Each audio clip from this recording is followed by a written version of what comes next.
লক্ষ্মীপুর সদর উপজেলার চর রমণী মোহন এলাকায় মেঘনা নদীতে সাঁতার কাটতে গিয়ে নিখোঁজ হওয়ার একদিন পর মোহাম্মদ মিলন নামের এক ব্যক্তির মরদেহ উদ্ধার করা হয়েছে। তার বয়স ৩৬ বছর। শনিবার সকালে মেঘনা নদীর মতিরহাট চরের কাছ থেকে তার মরদেহ উদ্ধার করা হয়।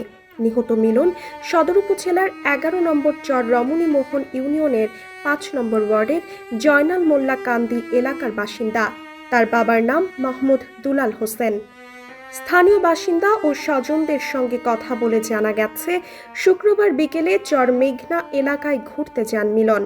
সেখানে মেঘনা নদীতে সাঁতার কাটতে নামেন তিনি।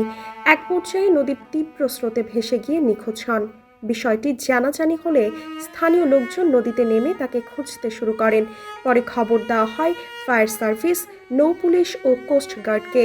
খবর পেয়ে ফায়ার সার্ভিসের ডুবুরি দল সহ আইন শৃঙ্খলা রক্ষাকারী বাহিনীর সদস্যরা নদীতে উদ্ধার অভিযান শুরু করেন। তবে নদীর তীব্র স্রোত ও দুর্গম চরাঞ্চলের কারণে অভিযান চালাতে তাদের বেশ বেগ পেতে হয়। শুক্রবার বিকেল থেকে রাত পর্যন্ত অভিযান চালিয়েও মিলনের সন্ধান পাওয়া যায়নি। শনিবার সকালে মেঘনা নদীর মতিরহাট চরের কাছ থেকে মরদেহ দেখতে পান স্থানীয়রা। খবর পেয়ে স্বজনেরা ঘটনাস্থলে গিয়ে মরদেহ শনাক্ত করেন। মরদেহ উদ্ধারের খবর ছড়িয়ে পড়লে পরিবারের সদস্য ও স্বজনদের মধ্যে কান্নার রোল পড়ে যায়। পুরো এলাকায় নেমে আসে শোকের ছায়া। স্থানীয়রা বলছেন, বর্ষা মৌসুমে মেঘনা নদীর ওই অংশে স্রোত অনেক তীব্র থাকে।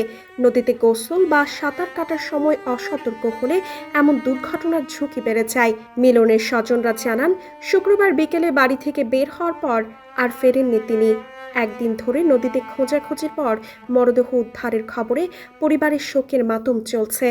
লক্ষ্মীপুর সদর মডেল থানার ভারপ্রাপ্ত কর্মকর্তা ওসি ওয়াহিদ পারভেজ বলেন, মেঘনার একটি চর থেকে মিলনের মরদেহ উদ্ধার করা হয়েছে। ধারণা করা হচ্ছে নদীর জোয়ারের পানিতে ভেসে গিয়ে মরদেহটি ওই চরে আটকে যায়। মরদেহ ময়নাতদন্তের জন্য লক্ষ্মীপুর সদর হাসপাতালের মর্গে পাঠানো হয়েছে।